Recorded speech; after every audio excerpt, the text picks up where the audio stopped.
being here. My name is Mark Kirkendall. I'm a music composer and electronic artist. And I'd like to say thank you for coming tonight to Song of the Council Oak. And I'd like to first thank Artists Creative Fund for the grant that allowed us to do this project. So let's hear it for Artists Creative Fund.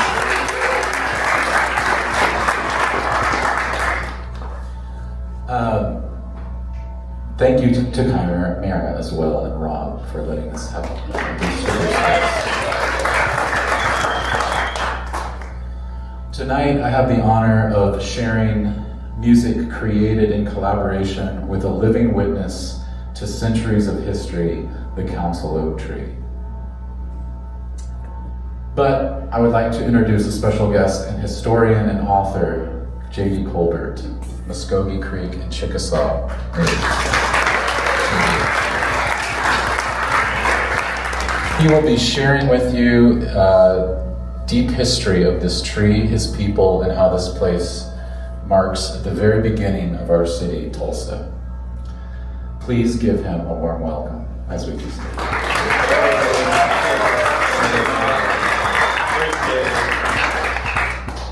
Stongas Omal on the Solgi, Amal Giska.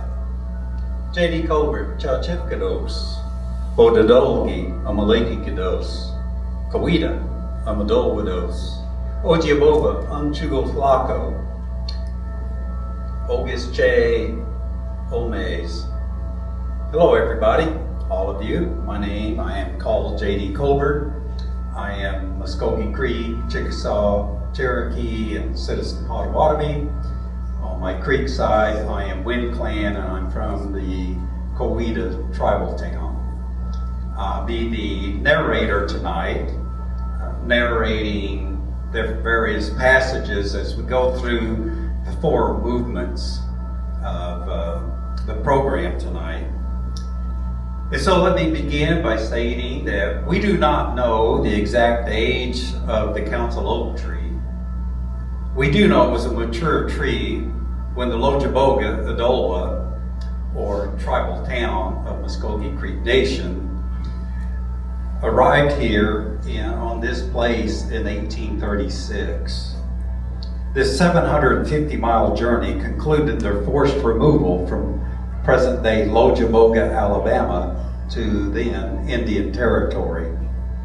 The Lochaboga chose this location as their new home because I'm personally convinced that not only was it situated on a hill and overlooking the Arkansas River, very strategic for a new location, but I think maybe most importantly, when they saw the Council Oak Tree, it bore a striking resemblance to what was known as the Great Oak Tree in Lochaboga, Alabama. I think that's when they knew, here's where we will settle, here's where we will rekindle the ashes of our ceremonial fire that we brought on this long journey. And this tree is a symbol of continuity, resilience, and perseverance, as well as survival. In composing the Song of the Council Oak, I wanted to listen to the tree itself, using biofeedback recording technology. I gently placed diodes on the tree to translate its electrical signals into musical information. I've recorded biofeedback recordings before in the past from many plants, but this tree surprised me. Unlike the simple signals of young houseplants, the Council Oak produced a stunning complexity. Its electrical impulses fluctuated in intrinsic ways, as if carrying the weight of its centuries. I heard many layers, as I hope you will as well. And while it is up to each of you to interpret its song, I heard what I believed is a warning, and that we must learn from our history to create a better future. From these recordings, I had the honor of selecting the voice of the tree and shaping them into a composition. The piece is divided into 4 meditative movements, each representing 100 years of the tree's life. As you listen, I will guide you through the history that this tree has witnessed, the hardships, the endurance, and the living memory held within its roots and the branches. The council oak tree is more than a marker of the past. It is a living testament to survival. It has stood through storms, fires, removals, and the ever-changing landscape of Tulsa. And yet, it continues to grow. May this tree remind us that no matter what we endure, we can stand tall. We can still reach upward. We can still be rooted in history while embracing the future. Tonight, you will hear the biofeedback recordings of the council oak, as captured in real time. JD will introduce each movement representing each 100 years of the tree's life on a journey, a composition born from this tree's energy translated into music. Thank you for being here to listen, to remember, and to honor the living history of the council oak tree.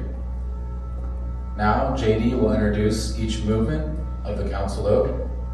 With each section, we will hear about 10 minutes of music to meditate upon that history and hear from the tree itself. Thank you, and enjoy the song of the council oak.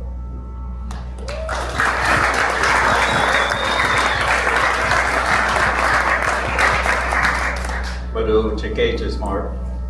Before I begin this part of the program, I do want to mention that we owe a huge indebtedness to the esteemed historian, not only, I think, universally recognized as Oklahoma's greatest historian. Many people believe the finest historian the U.S. has ever produced, the great, the wonderful Angie DeBow. Thank you.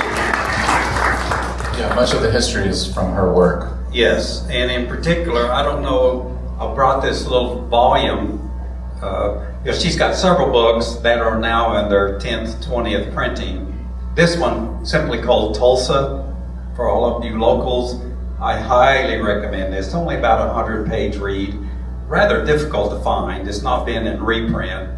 But if you're really nice to me, I might loan it to you. Anyway, we've used a great deal of her exquisite research, and as well as our own oral history in Muskogee Creek Nation in putting together tonight's program. And since we're plugging books, JD is also an author, and I brought his book tonight. Thank you. It is called Between Two Fires, and it's the Creek murders and the birth of the oil capital of the world. And we are currently working on an audiobook for it, so check this out as well. This is Thank great. you, Mark. Appreciate that. I did not pay him for that plug. So this is movement one, and it covers the 100-year history from 1625 to 1725. Long time ago. This movement takes us back nearly 400 years to a time when the council oak tree was young. During this era, the Muskogee people lived freely in their homeland in what is now the states of Alabama and Georgia. Their societies flourished, built upon ancient traditions, governance, and connection to the land. The council oak tree, just beginning its life, would have stood in silence as the world moved around it, absorbing the rhythms of time, wind, and earth. During this first movement, we reflect on the earliest recorded history connected to this land and to its people. Long before recorded history, the land that would become Indian Territory and later Oklahoma was home to diverse and resilient native peoples. The council oak tree, standing for centuries, would have witnessed the remnants of the presence of early inhabitants dating back as far as 30,000 years. Prehistoric cultures adapted to the shifting landscapes, leaving behind evidence and thousands of archaeological sites. The ancestors of the Wichita and Caddo lived in the region for at least 2,000 years, while the Osage and Apachean-speaking peoples likely arrived before European contact. Some of the earliest known inhabitants belong to the Clovis culture around 12,000 years ago, though new discoveries suggest even earlier migrations. These ancient peoples shaped the land through their traditions, survival strategies, and spiritual connections, setting the foundation for the rich native history that followed. Before this tree took root in Indian territory, European explorers were already setting their sights on lands they did not yet understand. In 1540, Hernando de Soto reached the thriving Creek settlement of Dalhousie, the mother town of the Lochaboga Creek tribal town. Dalhousie was on the Tallapoosa River in what is now the state of Alabama. Tallapoosa meaning grandmother town. De Soto recorded in his journeys that Dalhousie was clearly an important town as it, quote, exerted an imperial sway upon the towns around it. Tulsi was a shortened pronunciation of Dalhousie. Dalhousie becomes Tulsi. Tulsi would later be formally recorded as Tulsa when Josiah Perryman became Tulsa's first postmaster in 1878. Around the same time as De Soto and other Spanish explorers, including Coronado and Castillo, moved through the lands that would become Oklahoma, searching for gold and silver. While they claimed land for Spain, they made no permanent settlements. More than a century later, in 1682, Robert Rene Cavalier de Salle claimed all land drained by the Mississippi for France, including present-day Oklahoma, calling these lands Louisiana. This marked the beginning of European territorial claims over indigenous homelands, claims that would shape the struggles of the next centuries. By 1796, the Lochaboga, the daughter town of Dalhousie, was recorded by Benjamin Hawkins, the U.S. agent to the Creek peoples. This town, once part of a thriving indigenous network in Alabama and throughout the present southeast U.S., would one day make the painful journey west and choose the Council Oak Tree as their new home place. In these years, the Council Oak Tree was just beginning its life. Great movements were already shaping the fate of the people who would one day take refuge under the branches of the Council Oak Tree. Let's begin Movement 1.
gentlemen, thanks to Mark's passionate effort and research, you have just bore witness to the song of the Council Oak. Is it not beautiful, exquisitely spiritual, and ethereal?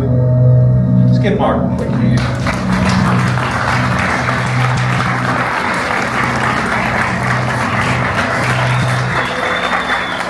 Absolutely, this is nature speaking to us, its voice, its song. I'll share a quick anecdote with you. In my life, I've been blessed to participate in many of our traditional Creek ceremonies at the ceremonial grounds, what you perhaps know as the stomp dance we call the Obongo Hacho, the inspired dance. And at each of these grounds, there's a Hilasaya, a medicine maker, a medicine man, a medicine woman. And I at least endeavor to be humble enough to realize that their knowledge is not for the common man like myself. So as I'm sitting there talking to the medicine makers, I would never go so far as to pry and just let them talk.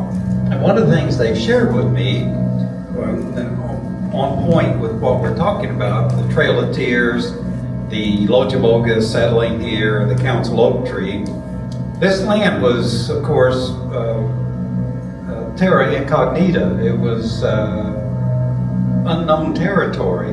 So you get uprooted and transplanted in a new place.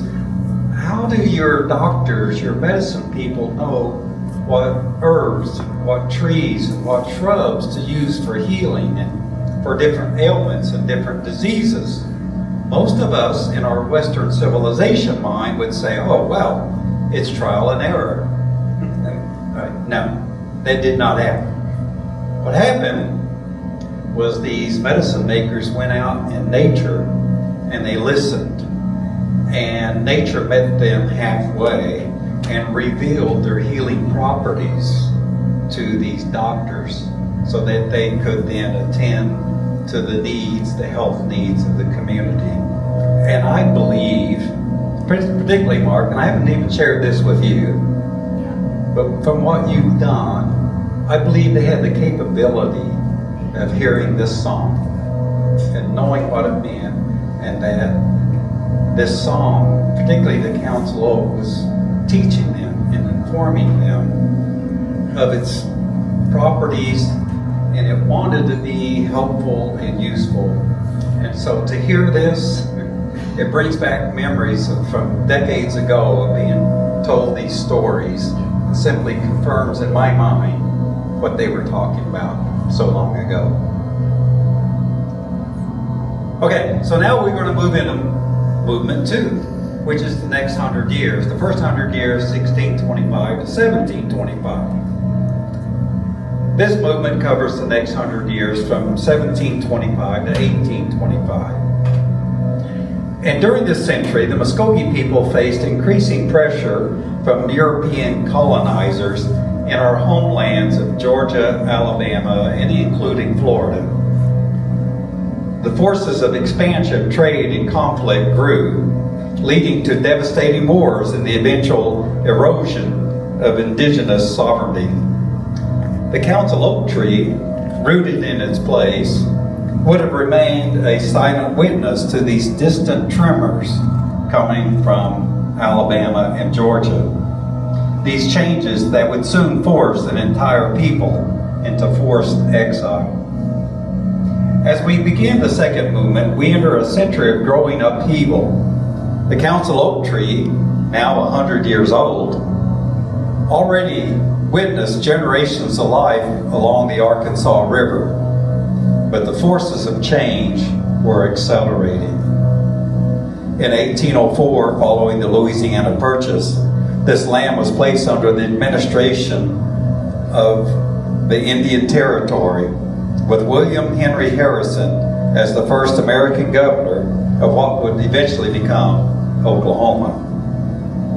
The boundaries of this vast new acquisition shifted rapidly.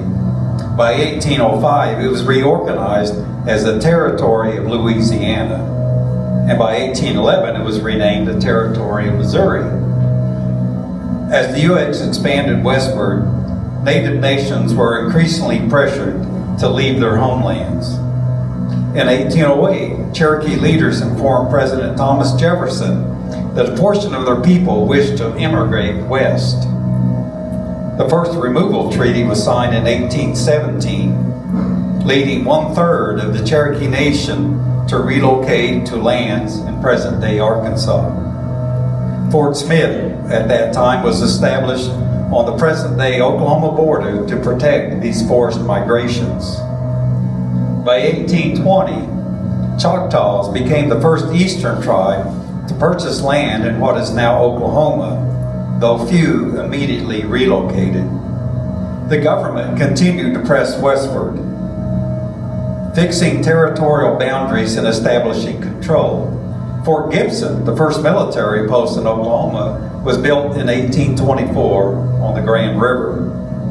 That same year, Fort Towson was established along the Red River to secure the region. Amidst this political and military expansion, cultural milestones emerged.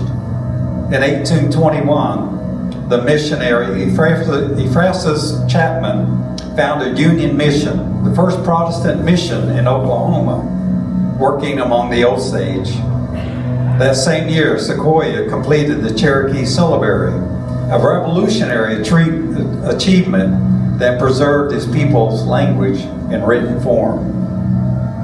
But resistance against white encroachment in Georgia and Alabama was fierce. In 1812, as settlers advanced, some of the Upper Creek towns allied with Tecumseh and the British to drive them back.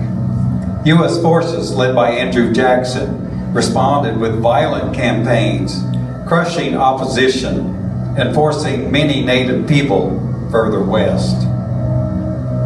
By 1825, as this movement comes to a close, a treaty with the Choctaw Nation fixed what is now Oklahoma's eastern boundary, sealing the fate of lands that were quickly becoming a new home for displaced indigenous nations. The Council Oak Tree stood witness to all these cataclysmic events, the loss of life and the loss of homelands, the survival and the endurance of the people who found themselves uprooted from one land and replanted in another. Let's begin movement 2.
the song of the council oak.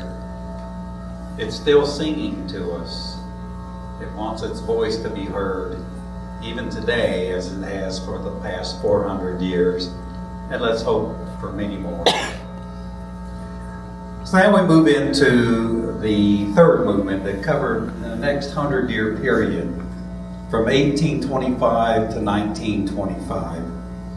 And folks, this was a period of cataclysmic change, particularly for the Southeast tribes. On the forced removal, we know about the Trail of Tears. But even after they resettled here and rebuilt their livelihood, their culture, their lifeways, enter the U.S. Civil War, the discovery of oil, a number of things that transformed this place we know as Tulsa, which had for many centuries, going back, remember DeSoto, coming across Dalhousie. This place, after removal, was known for many years as Dalhousie Lochaboga. This a series of cataclysmic events, starting in the homelands of the Southeast, Georgia and Alabama and Florida. And over a period of time, events falling in domino-like fashion that led from there to this place. As a quick aside, my lovely girlfriend and I were just in Florida a few days ago. And by the way, yes, we did escape the extreme temperatures here. But we had already planned the trip, so it wasn't an escapism. Anyway, we were talking to some folks, and they were asking where we were from, and we said Tulsa. They mentioned they were from Tallahassee, Florida. And I asked them, I said, oh, did you know that Tallahassee, Florida, and Tulsa, Oklahoma, but we both get our name from the Creek word Dalhousie, meaning Old Town. Dullah, short for Edola, meaning a town or a city. A Hossie, meaning something that's old. And they're like, oh my God, we had no idea. I'm like, yeah, we're still here, especially for our place names. So during this time frame, 1825, 1925, this movement 3 marks a significant, if tragic, turning point. The forced removal of the Muskogee Creek people from our homelands in Alabama, Georgia, and Florida to Indian Territory along the Trail of Tears. It was during this time that the council oak tree became a sacred landmark, a touchstone for certainly the Lochaboga tribal town, but by extension for Creek Nation. This place was chosen, the council oak tree, as I mentioned earlier, as the new home for the Lochaboga tribal town. They were one of 44 tribal towns removed from our homelands and settled throughout then Creek Nation here in Indian Territory. The council oak tree bore a striking resemblance to the great council oak tree in the homelands of Lochaboga. The council oak tree stood as an anchor in an unfamiliar land, a reminder of what was left behind, and a place to rebuild. And by the way, the esteemed historian Angie DeBow records in her writings that the Lochaboga, when they arrived here in 1836, they rebuilt their tribal town with remarkable exactness to what it looked like in Lochaboga, Alabama. And a quick tidbit for you. Everyone here, of course, knows about the University Club Tower. So, and the council oak tree stood at the southeast corner of the rectangular-shaped central area of the Lochaboga tribal town. So think of a football field, for example, about that size. And on the southeast corner was the council oak tree. On the northwest corner, they built, as all tribal towns did back in the day, what we call the Chukopaloxi, the roundhouse. Now the roundhouse, oftentimes called the hot house, was used particularly during the winter months for ceremonies and gathering and governance matters. But I find it more than a coincidence that that roundhouse, long gone, that University Club Towers, was built on the exact same spot where that roundhouse once stood in the mid-60s. I kind of think there might have been some people when that was built who knew about that and in their way perhaps honored that tradition. That's just me. Through the century, Tulsa began to take shape, transforming from a small creek settlement into a booming oil town. The Muskogee people, though displaced, remain resilient, adapting, and continuing their traditions despite immense hardship. The Council Oak endured, growing deeper roots as the land around it changed. As this third movement begins, the land bears witness to a century of settlement, displacement, and the deepening complexities of cultures forced to coexist. The echoes of past migrations now give way to the forging of new homes, often built from the ashes of those left behind. In 1828, the first group of what we call the Lower Creeks, those primarily who were those Creek tribal towns in our homelands, who were in the present state of Georgia, i.e. East of the Chattahoochee River. They agreed to relocate westward and arrived at the Three Forks of the Grand, Arkansas, and Verdigris Rivers, settling near what would become the town of Muskogee. They were among the first of many indigenous nations who would be forced west of the Mississippi in the coming decades. Exploration of this new Indian territory intensified. By 1831, Lieutenant James L. Dawson, yes, for whom our section of Tulsa, Dawson, is named, led a detachment along the Arkansas River from Fort Gibson, documenting one of the first detailed descriptions of the land around Tulsa. In 1832, a U.S. expedition, including government emissary Henry Ellsworth and the famed writer Washington Irving, journeyed through the region. Their accounts in A Tour of the Prairies painted a vivid picture of this land before its transformation. As displaced tribes arrived, borders were drawn and redrawn. In 1833, a treaty of Fort Gibson formalized the boundaries between the Lower Creeks and the recently arrived Cherokees, setting the Northern Creek line along now what is Admiral Boulevard and Edison Street in Tulsa. Military efforts to secure the region followed.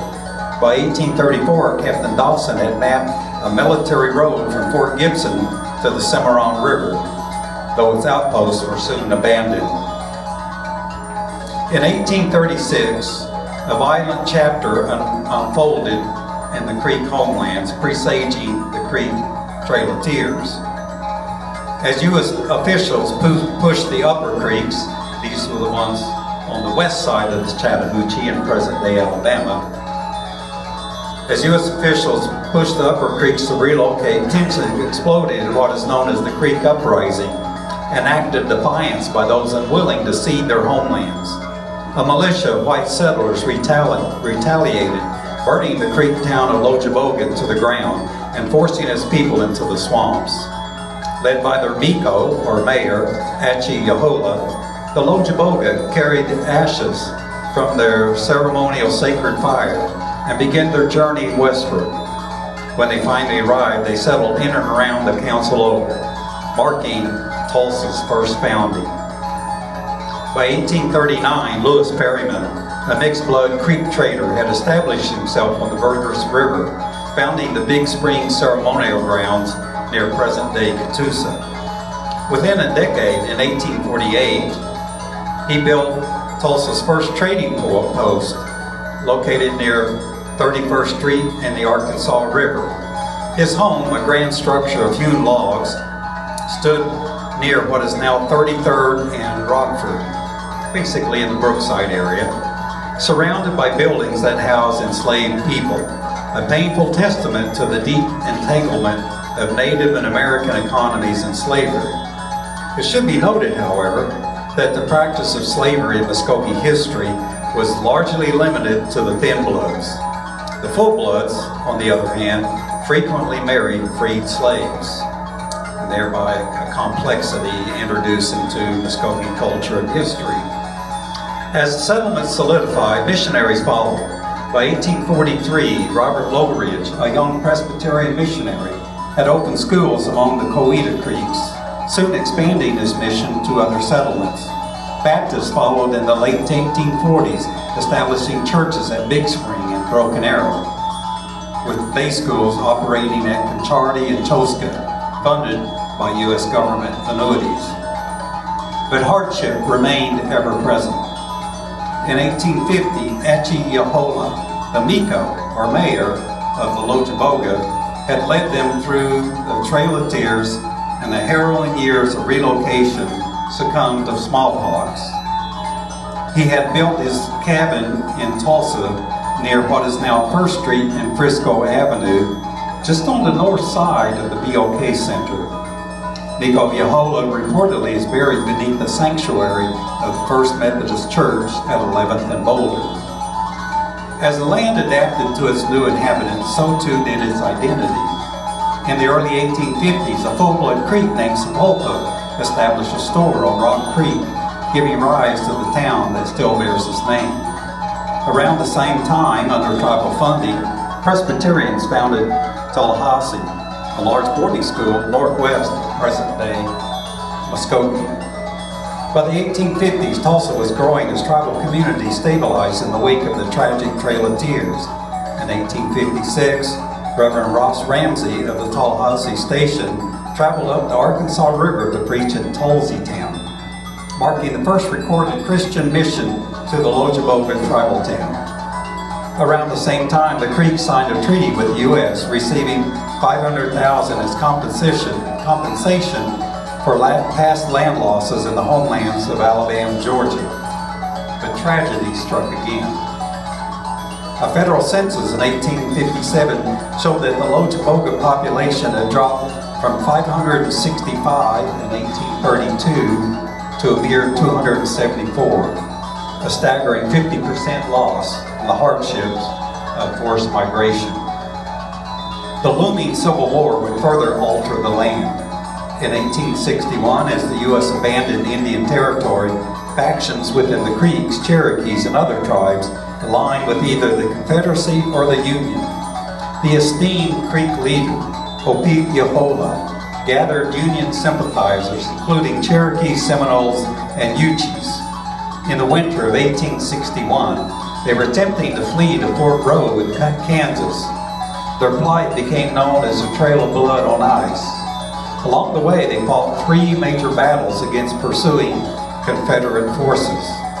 These were the Battle of Round Mountain in November 1861, the Battle of Chustok-Talash, December 9, 1861, and the Battle of Chustin-Nalab in December 26, 1861. This last battle, Union Indian forces, greatly outnumbered, fled north to Kansas. Many died from exposure during this Trail of Blood on Ice. Thousands more died at Fort Row from starvation, hypothermia. One quick note about that event, the Trail of Blood on Ice. I think most of us as Tulsans and Oklahomans were very familiar with the Trail of Tears. Sadly, in my view, less so with regard to the Trail of Blood on Ice that happened in the very early part of the U.S. Civil War. A story that I would like to share with you about that time frame that I think greatly contrasts the values and the life ways of the traditional Muskogee Creek people versus the dominant society had to do with one of those 3 battles. And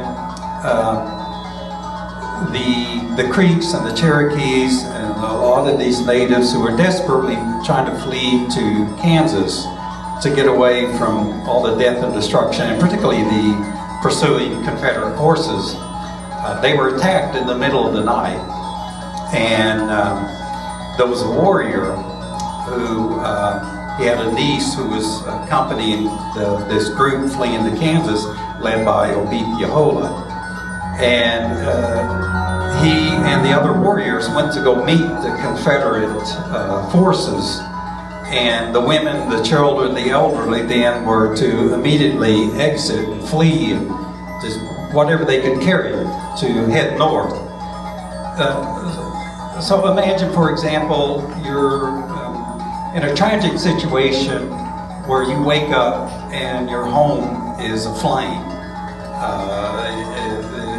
And you know it's complete loss, and you know immediately you have to exit if you're going to live. Dive out a window, crash through a door, what have you. But in that split second, as you look around, whether in your bedroom or your living room, look around and you think for just a moment, what is the one thing that is most of value to me that I'm going to grab in this split second that I have and then flee? This was the situation that was occurring. And this warrior had 2 or 3 bags of gold.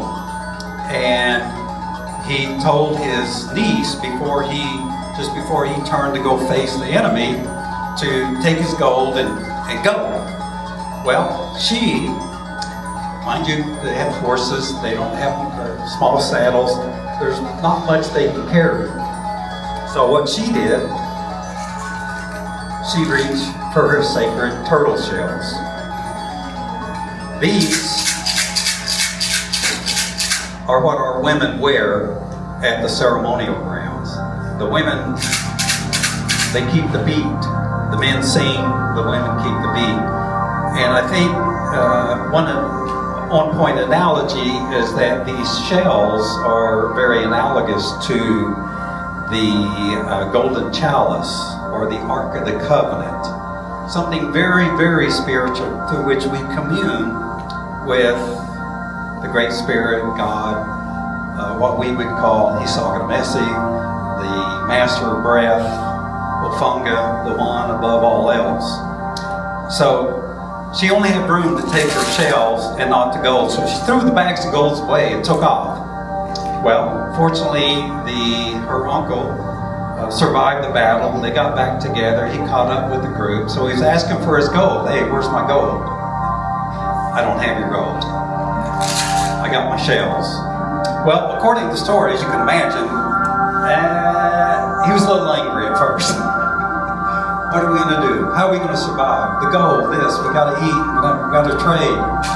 But he walked off, calmed down, he came back, and he congratulated his niece, like, niece, you chose well. Absolutely. It is our communion with the Great Spirit that matters. Let's have faith. Let's go forward in faith.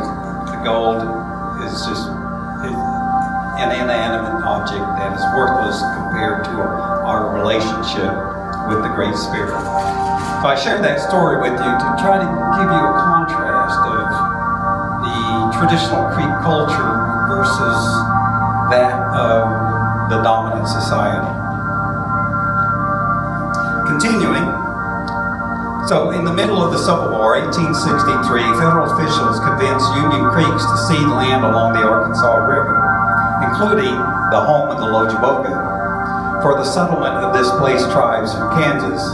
In 1864, General Richard Gano and Cherokee Confederate leader Stan Wadey led a raid, capturing and burning a Union supply train near Cabin Creek before retreating through Tulsa.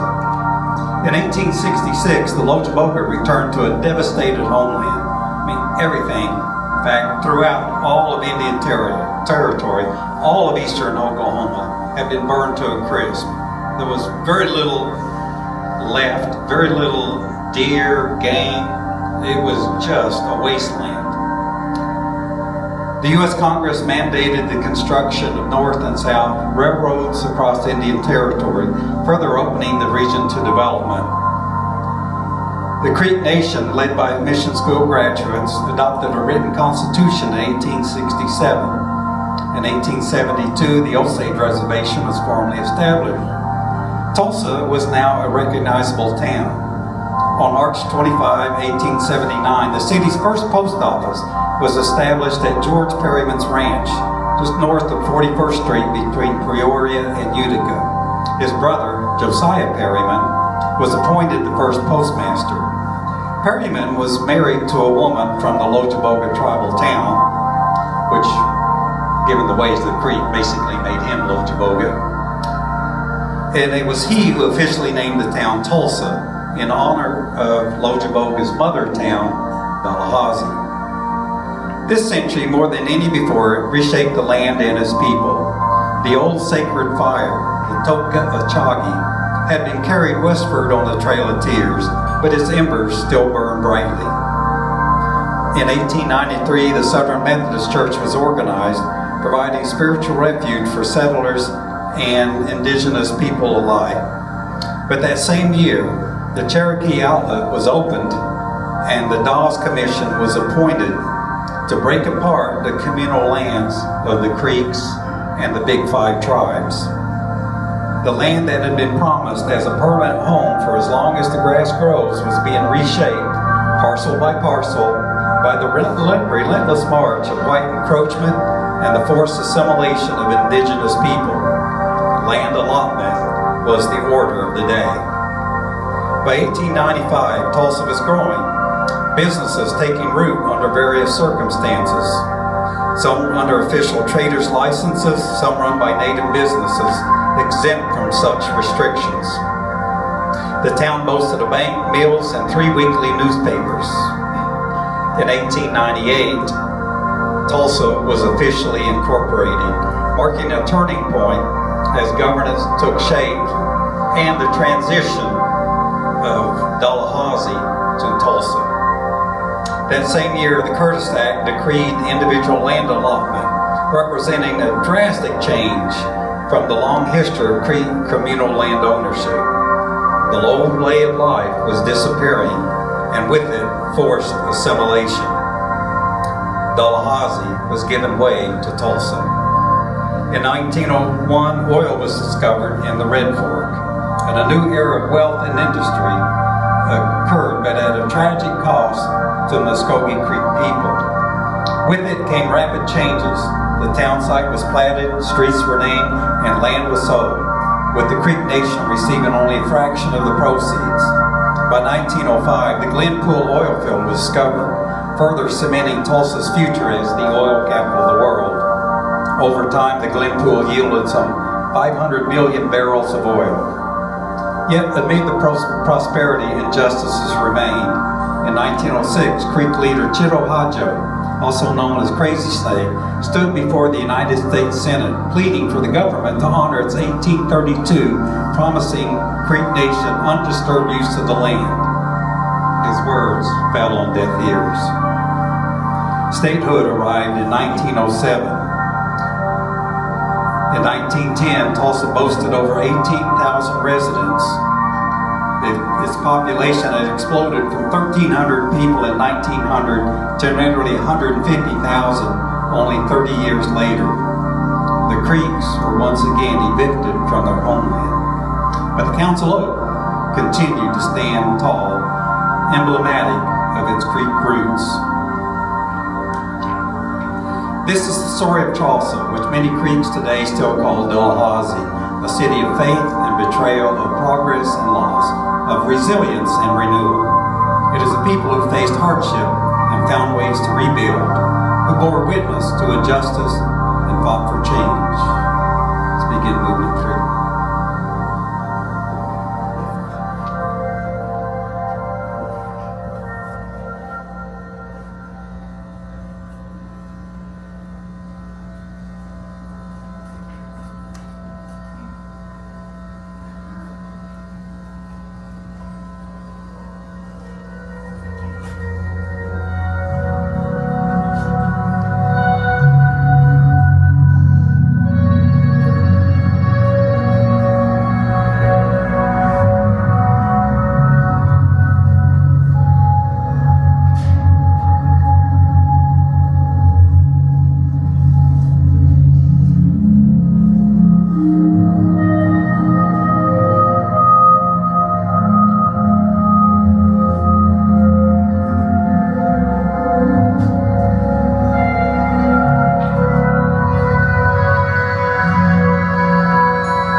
So now in this final movement, we arrive at the last 100 years, this period from 1925 to present day. It was a period of most rapid change in the tree's life. Tulsa expanded, industry flourished, and histories were buried or forgotten. The tree survived city planning efforts that nearly removed it, fires that threatened its existence, and generations that almost lost sight of its importance. But still, it stands, having borne witness to Tallahassee dying, giving birth to Tulsa. And now for the final movement on the Song of the Council Oak, I'd like to introduce its voice, one might say its larynx, the Buchla synthesizer in Oklahoma. We'll have time in a Q&A afterwards. Mark obviously knows this very, very well, so you music lovers and musicians, you'll be very interested in its history. I won't go into that now. We'll leave that for the Q&A.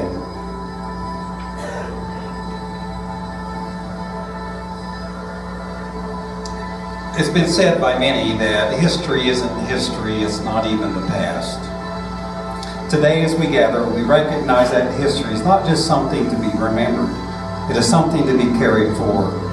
This tree, this land, the people, and the song of the Council Oak are not just echoes to the past, but voices of the present. Now let's listen to the final chapter of the song of the Council Oak.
brought to you by the genius of Mark Kuikendahl. Another round of applause. Thank you. Thank you guys for coming out tonight and supporting this event. And thank you to JD. Thank you to Cash Create and Artist Creative Fund. And I would also like to highlight the Talasi Foundation, who has just, I think within the last 6 to 8 months, maybe less than a year, has started to preserve and protect the Council Oak Tree. And they are here tonight selling merchandise.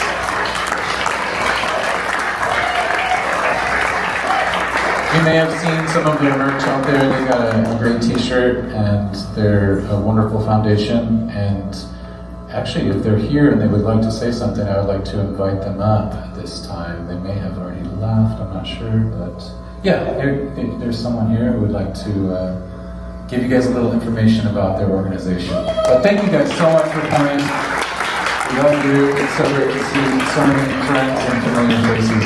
Thank you so much. Thank you all so much for your support and your interest in the Council Oak Tree. Thanks. And thank you so much for having us out here, Mark. I'm here. I'm Lauren Rogers. I'm with the Talasi Creek Council Oak Tree Foundation. We're a collection of concerned citizens and Muskogee citizens who care passionately about the Council Oak Tree, and we realized that there weren't a lot of people necessarily advocating for it.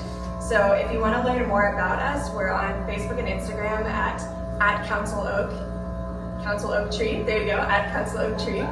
We also have a website. We're creekcounciloaktulsa.org. But I'll be out there selling merch if you want to learn more. So thank you guys so much.